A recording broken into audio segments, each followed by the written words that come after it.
So right now we have the whole pre-flop tree fixed.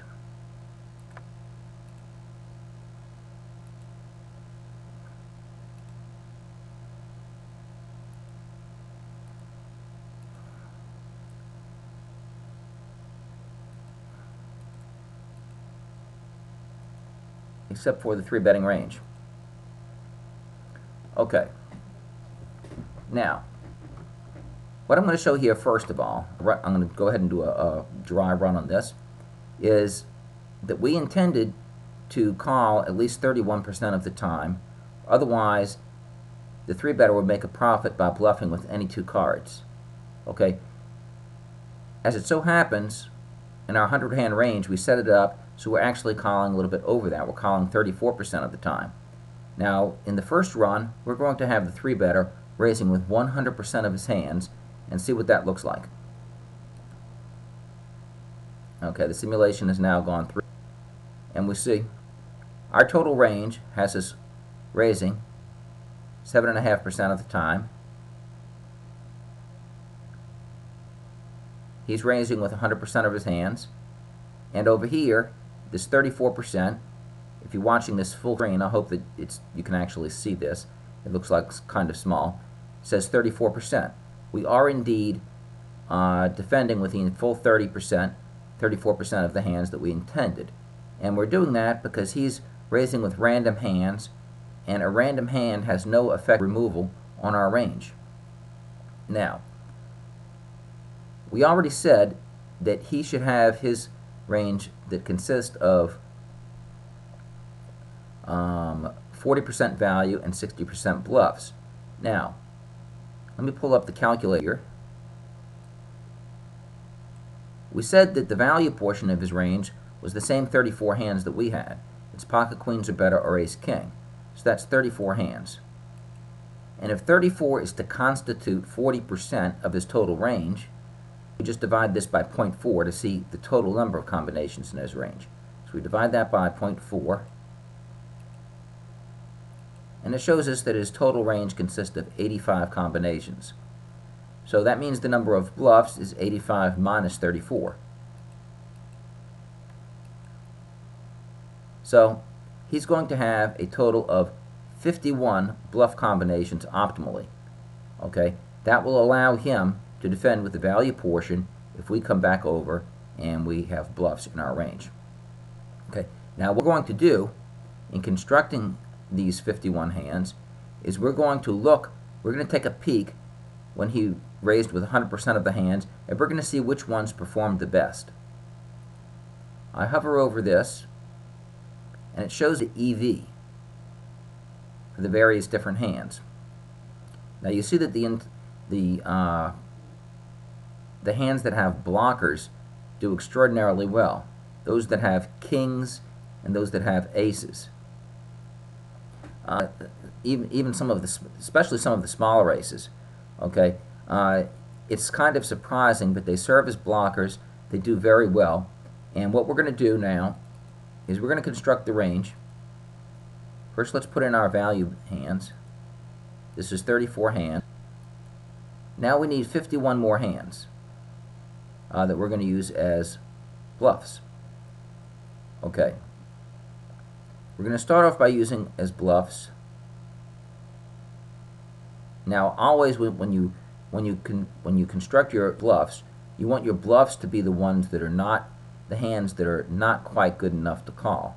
Okay, they want to be the ones that are strong enough to raise and those that are not quite good enough to call. Things like ace queen suited and king queen suited, these are actually good enough to go a flat call and play in position, and they're strong enough that even if you end up in a multi-way pot, they have good potential. We're going to bluff more like with hands like ace queen offsuit, king queen offsuit. These are offsuit hands, so they have 12 combinations each. So here are 24 hands. We now have about another 27, 28 hands that we can go. So let's start with using our small suited wheel cards. Okay, these have a few things going for them. Okay, they have some connectivity. They can work in straights as far as a wheel goes, and they're suited, so they can work as far as making nut flushes. So they're not necessarily all that bad if one of the blinds decides to come in and we have to see a multi-way pot. Okay, but we're hoping that the three-better, the original raiser, if he has a really quality hand, that he'll go ahead and either four-bet us or fold out his bluffs. That way we will not have to see this hand heads up against a hand where our ace might be dominated. Okay, but because we're using these with blockers, he's going to have fewer aces in his range.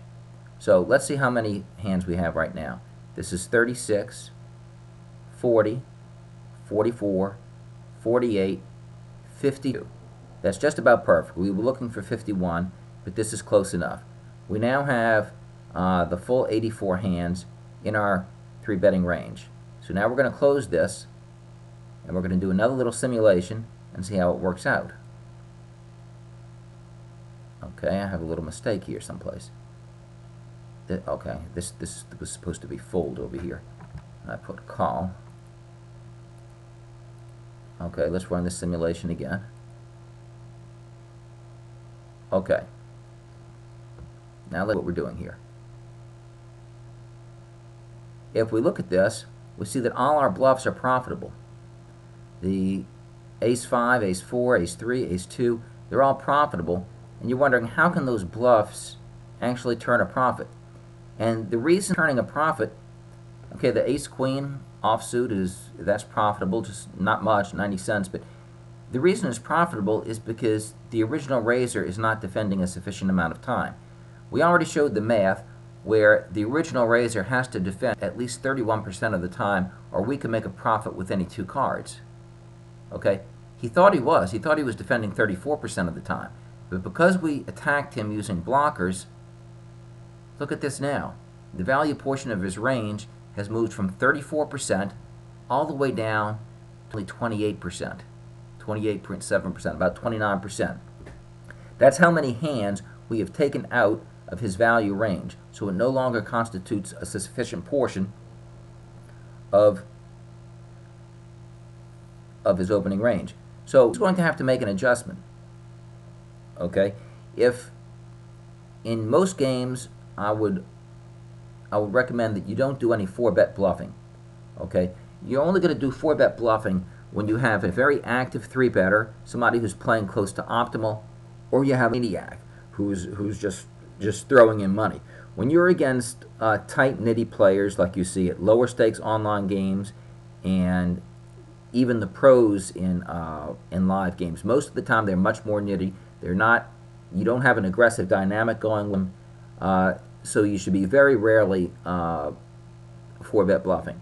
However, you will notice a player every once in a while who you do have an aggressive dynamic with, and they are playing close to optimal.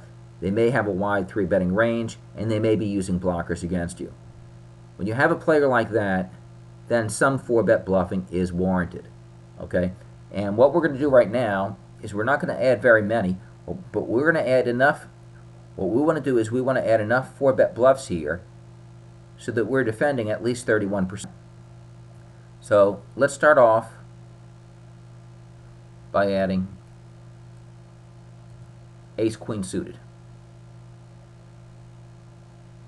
and that's going to be our 4-bet bluff hand, and that's the only one that we're putting in our range, and we just want to see if we have a sufficient frequency. Okay, that works. Now we're defending 32%. Okay? Notice this bluff isn't turning a profit. It's not turning a big loss. It's turning a $15 loss, and we haven't adjusted things all the way. Right now I'm at about 18.5 minutes. I thought that YouTube was limiting us to 10-minute videos, but the last one I put up was 13.5 minutes. I'm going to try to go ahead and stop this one right at about the 19-minute mark and see if it works, and we'll pick up from here next time. And if that doesn't work, I'll split this and divide this into 2 videos. Okay, but anyway, that's all for right now, and we'll pick up here